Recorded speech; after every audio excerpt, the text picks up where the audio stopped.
السلام علیکم. السلام علیکم سر. کیا حال ہے بھائی؟ کیا نام ہے؟ احمد نام ہے جی. احمد صاحب کہاں سے کال فرمایا آپ نے؟ پاکستان پختونخوا سے. اللہ آپ کو بہت سلامتی دے. حکم کریں میرے بھائی. پہلا سوال تو یہ تھا کہ آپ کو اتنی علم کی چاہت کیسے ہوئی؟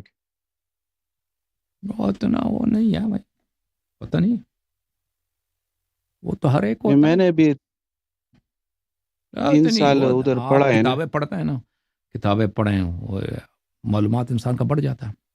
ادھر سے پڑھتے ہیں ادھر سے بھول جاتے ہیں.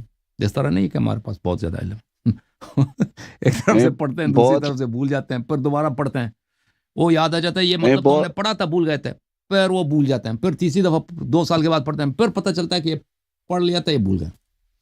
ہمارے ہم جو ہے نا، ہم بنی آدم کا سائیکل یہ ہے کہ ہمارے علم بہت محدود ہے.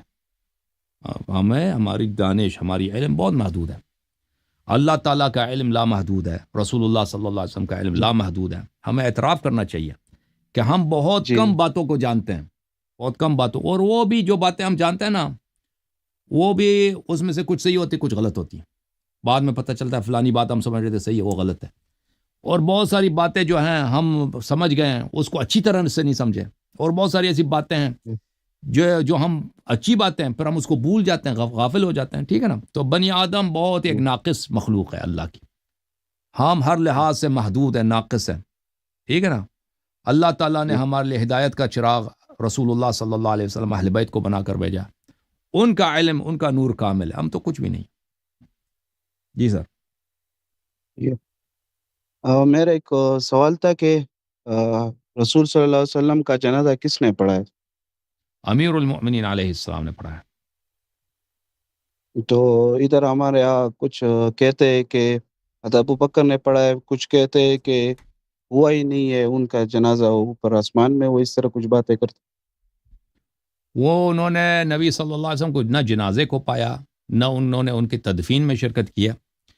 یہ ان کی اپنی کتابوں میں لکھا ہے. یہ کتاب ہے کتاب المصنف فی الاحادیث والآثار جزء 7، چاپ دار التاج، 1989 میں چھپی ہے.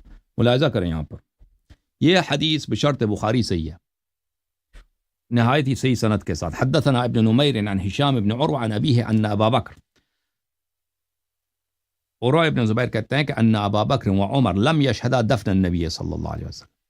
ابو بکر اور عمر نے نبی صلی اللہ علیہ وسلم کے جنازے میں شرکت ہی نہیں کی. کھانا فی الانصار فدفن قبل ان یرجع، وہ انصار میں چلے گئے تھے، نبی صلی اللہ علیہ وسلم کی تدفین ہوئی ہے اس سے پہلے کہ وہ واپس آ جائیں. ٹھیک ہے نا. ابھی یہ سند کیسا ہے بھائی؟ سند یہ تھا نا، میں نے سند آپ کو دکھایا. ملاحظہ کریں ابن نمیر عن ہشام ابن عروہ عن ابیہ. ملاحظہ کریں یہ بخاری ہے، چاپ دار احیاء التراث، یہ حدیث نمبر ہے 336.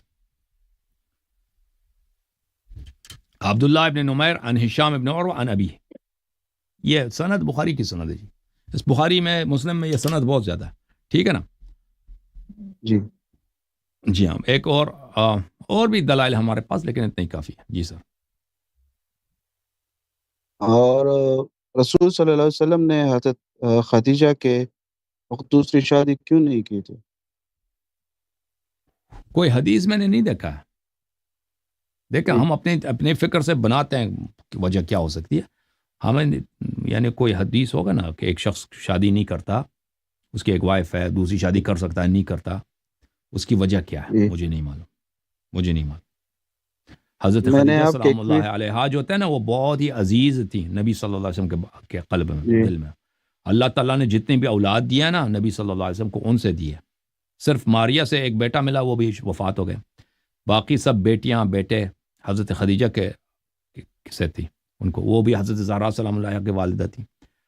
تو یہ کہ وجہ کیا تھی کہ جب تک وہ زندہ تھی نبی صلی اللہ علیہ وسلم نے شادی دوسری نہیں کی، یہ میں نے کسی حدیث میں نہیں دیکھا کہ وجہ کیا ہے. ہو سکتا ہے محبت ہو، ٹھیک ہے نا، حضرت خدیجہ کی. ہو سکتا ہے حضرت زہرا سلام اللہ علیہا کی محبت ہو. کتنی محبت کرتی تھی اپنی بیٹی سے کہ نہیں چاہتے تھے کہ بھئی جب تک ان کی ماں زندہ ہے ان کی دل آزاری ہو یا کوئی دوسری عورت گھر میں. ہو سکتا ہے، اللہ جانتا ہے.